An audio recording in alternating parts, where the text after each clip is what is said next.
Do you have a few projects that are just hanging around in your closet, somewhere far off? When you pass by there, you look at them and you go like, I should have finished one of those. My name is Magdalene Kamau, talking to you today on Tidbits of Tasty Tuesdays. Today is my second episode, and I want us to look at something that I believe is affecting most of us, and that is starting a project and never getting it finished. And today I want you to join me in this account of get your project completed now, right now. What are those projects that you have begun? Maybe yesterday, maybe last week, maybe last month or last year. But for whatever reason, you haven't finished those projects. And you're looking at them and feeling guilty every time you walk past that unpainted wall, every time you see that beadwork that is not completed, every time you see that hammer lying down where you left it 2 months ago, every time you see that broken table, every time that you look at that article, that document that you should have finished a whole month ago, and it's just sitting there staring at you unfinished, telling you, you can't finish me. And you're wondering, how on earth did I get myself into this? And the year is coming to an end. If you look at my house, you can see it's a bit decorated. We just passed the Christmas and we're heading to the end of the year. And now you're beginning to blame yourself. Why do I start projects and never get them finished? You're starting to feel like a loser. You're like, loser, you never get to finish your work. Or maybe even people are asking you about this. On this edition of Tidbits of Tasty Tuesdays, I would want us to look at 3 things, just 3 things that we can do to make our projects start and complete in time to benefit everybody else who should be milking benefits from them. The first thing I want you to do, I want you to take account of what this project is all about. Look at your project today and ask yourself, how much work have I done? How much is it completed? And evaluate that to 100%. For example, if you are fixing a table and you've only done one leg of a table, maybe you could say that's 10%. Why? Because you need to fix all the other 4 legs, and maybe you need to polish it after that, and maybe you need to put some other decorations on the sides. So that's only 10%. Evaluate your project. Find out, take account and find out how much of it has been done, and of course, how much hasn't been done. Then ask yourself, how much have you spent so far? The second question, how much have I spent so far as I take the account of this work that I've done? As you ask yourself that, you look at the money, you look at the time, you look at people that you've engaged, and even people whom you're inconveniencing. That's a part of how much you've spent. The other thing you need to consider, the third thing you need to consider is how much needs to be done. If you've done 10%, then 90% needs to be done for this project to be completed. The fourth question under taking account is, how much will it cost me? And I'm not just talking about money, I'm talking about time, I'm talking about other people that you will involve, I'm talking about anything that goes into that work. How much will it cost you to finish it? And the fifth question on this line will be, what will be affected if I decide to carry out the project? What will be involved and what will be affected? What do I need to stop so as to continue with this project and finish it? And that is on taking account only. The second thing you need to do after taking account is to attach value to it. This project must be valuable, otherwise you wouldn't have started it. I tell myself, if it's worth doing, that it must cost me something. Attach value to what you're doing or what this project is all about.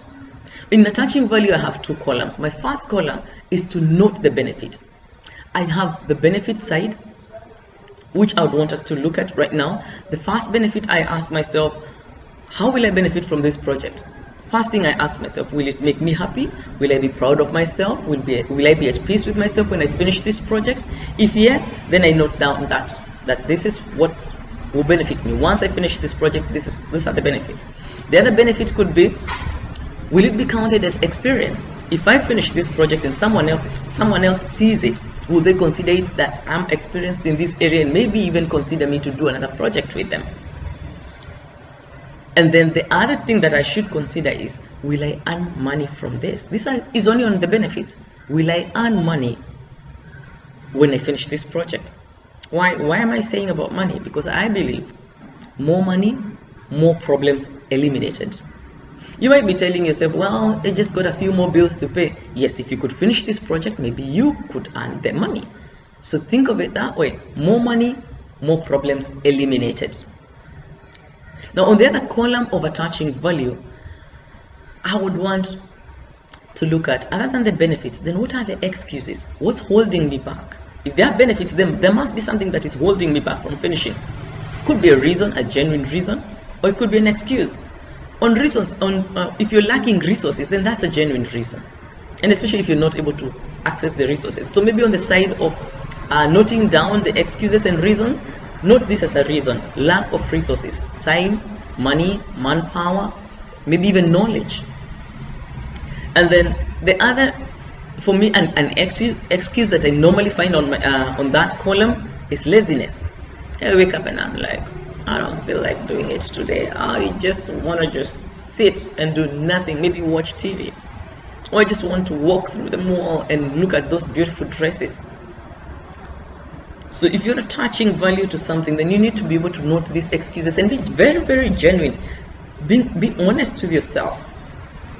The other thing that goes onto my excuses lane normally is the one-day syndrome, where I keep pushing it aside and pushing it aside, and I'm telling myself, you know, I can do this another day. I'll do it tomorrow.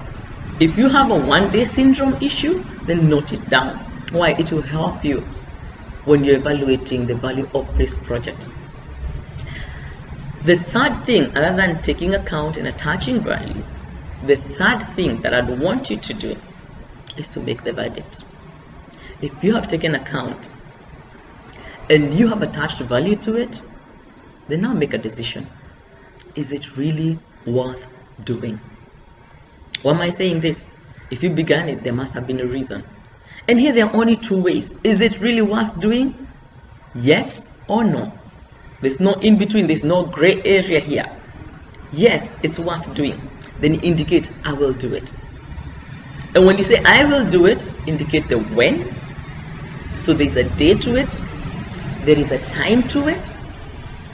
And when you say time, you need to allocate the exact time. 2 hours every day, or every Monday from 2 to 4, I will spend my 2 hours sorting out this problem for the next 1 month until it's done. So that's a commitment. If it can be done now, then indicate now and do it. If it cannot be done now and you cannot allocate time to it, then the next best thing you can do is to delegate it. Let somebody else do it. Don't be so mean to hold everything else. You know, in my culture, we say, don't be a hyena. It sits on the salt stone and it doesn't lick it. It doesn't allow the cows or the goats to come and lick it. Don't be a hyena. Just let someone else do it. Delegate it to someone else. Let it get done, because obviously it's important. Otherwise, you wouldn't have gotten into it. And then the other side of making a verdict is no. No, I don't want to do this. No, I don't want to get involved in this.